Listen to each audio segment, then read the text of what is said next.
Here's a quick and simple tip for laying out your weekly and daily homeschool schedules.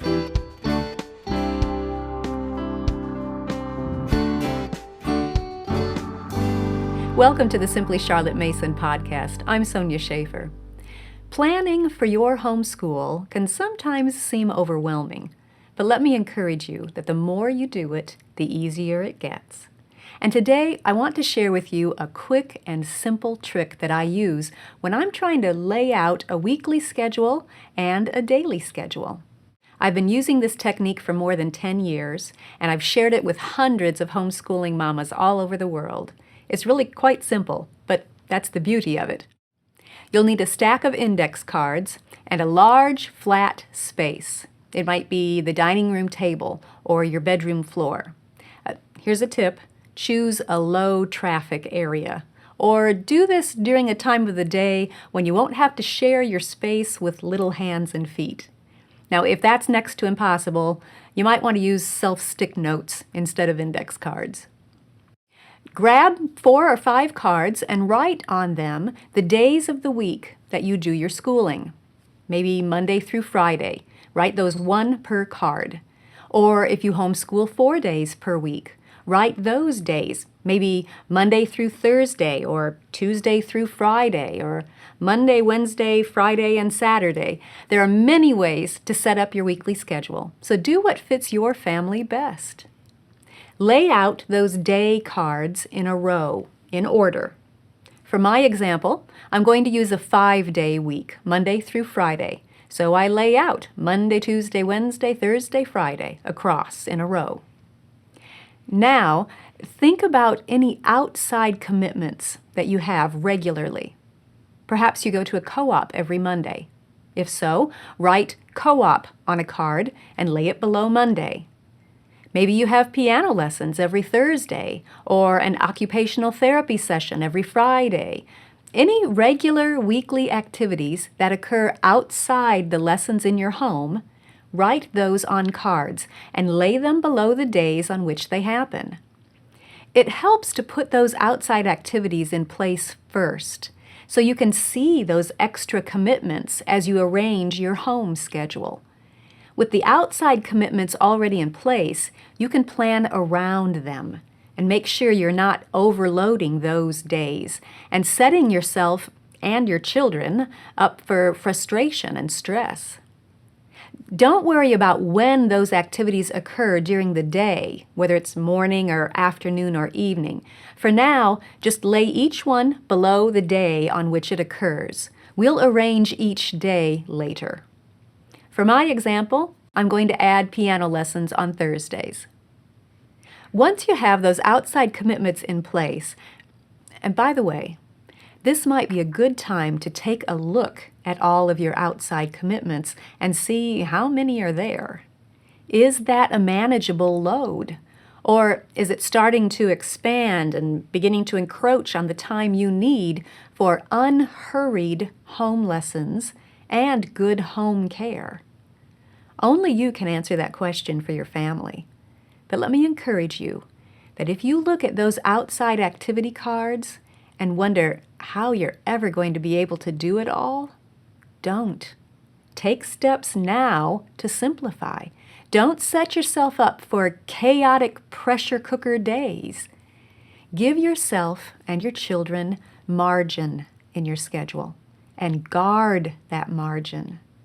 Rest is just as important as action.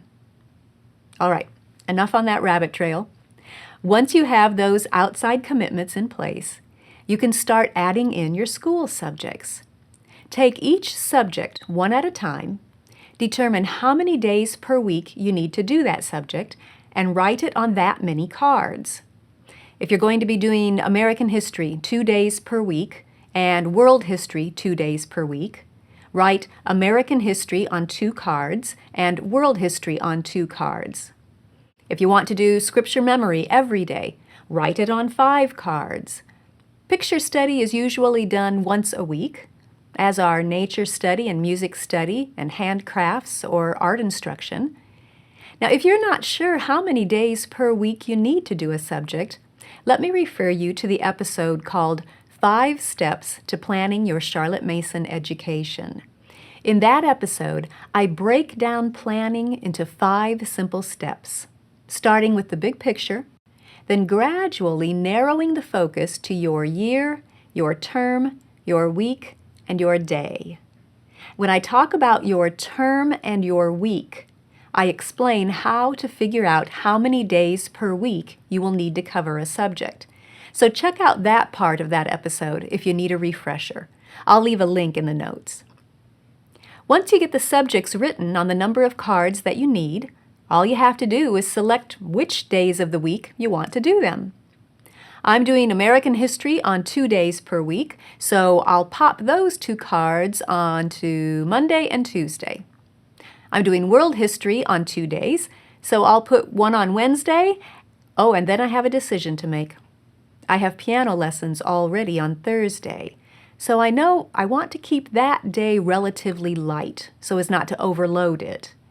I think I'll put the other world history on Friday. I want to do scripture memory every day. Since Thursday is a lighter day, I'll put geography there. And I'll have the 4 once-a-week subjects that I mentioned spread out, 1 per day over the week, and so on. You get the idea. Just keep spreading your subject cards out over the days of the week so you can see what the workload will be like, and make sure you're not overloading one day and doing next to nothing on another day. The subjects that I've laid out so far are the ones that you can do all together as a family. The Simply Charlotte Mason curriculum is set up to work this way. The only subjects that need to be done individually are math and language arts and the upper-level sciences. If your curriculum has each student on his or her own separate track for every subject, you'll need to arrange a separate set of cards for each student. But with Family Together curriculum, we can do one layout for all of the family subjects. I'll show you how to add in the individual subjects of math and language arts in just a minute.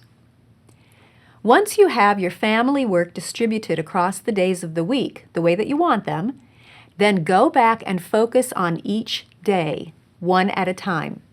So let's look at Monday's subject lineup. American history, scripture memory, picture study, family read aloud, science, and hymn singing. Now what we want to do is arrange Monday's cards in a way that will alternate intense subjects with less intense subjects. By arranging your daily schedule to use different parts of the brain as you go through the sequence, you make it easier for your children to pay full attention. What you don't want to do is put 2 read and narrate subjects back to back. That will overwork and tire out the read and narrate part of the brain. And the more tired the brain gets, the harder it is to pay full attention. So make sure you put other less intense subjects in between the read and narrate subjects. Use a different part of the brain. On Monday, we might start with scripture memory and then sing our hymn. After that, we can read and narrate history. But then let's use a different part of the brain and do picture study, looking at art and discussing it. After that, we can do another read and narrate with our science book. Now the family read aloud is another subject with reading from a book, so we don't want to do that back to back right after science. But we usually do our family read aloud later in the day anyway, during snack time in the afternoon. So we can leave it there and just know that there's a nice break in between those 2 subjects. Then do the same thing with your Tuesday cards. Arrange them in an order that uses different parts of the brain as you work through the day. You can do that with all of your remaining days. The cards just help make it quick and simple to play with different arrangements in order to find the one that will work best for your week and each day. Now let's add the individual subjects, math and language arts for each child. An easy way to add the individual subjects is to color code those cards. Let's say Joey is in 2nd grade and his math and language arts will be red. And Susie is in 4th grade and her individual subjects will be purple. You could use red and purple felt tip markers to write the subjects on those cards, or just put a little color squiggle somewhere on the card, or get a pack of different colored cards, whatever you'd like to do. Then tuck those subjects into each day as it will work best for your family, keeping in mind that principle of sequencing the subjects to use different parts of the brain as you go through the day. This little exercise will also help you see when you will be working with one student and need to figure out what the other student could be doing on her own. For example, I can have Susie practice piano or do typing practice while I'm working with Joey on his math and language arts. If you need some ideas for good independent work that's not busy work, check out the episode called 40 Ideas for Independent Work. So that's how the subject cards work. Using cards to arrange your week and your days gives you a great visual picture of what's going on and a lot of flexibility to move things around as you go through the process. Once you get the cards arranged the way you like them, take a picture of that schedule and you'll be good to go. You can copy it onto a sheet of paper or type it into a spreadsheet if you want to, and then post it where everyone can see the schedule. Hang on to your cards, keep them in a safe place, and you'll have a handy tool at your fingertips when you're ready to change your schedule. We have a set of subject cards that you can download free on our website at simplycharlottemason.com. I'll leave a link in the notes. There will be several cards for each subject, but that doesn't mean you have to use all of them. You decide how many of each you want to use. And there will be lots of empty cards included that you can use for special subjects or independent work ideas and those outside commitments that all have a place in your schedule. I hope this idea and the free set of cards will make it a little easier and a little simpler to lay out your weekly and daily homeschool schedule.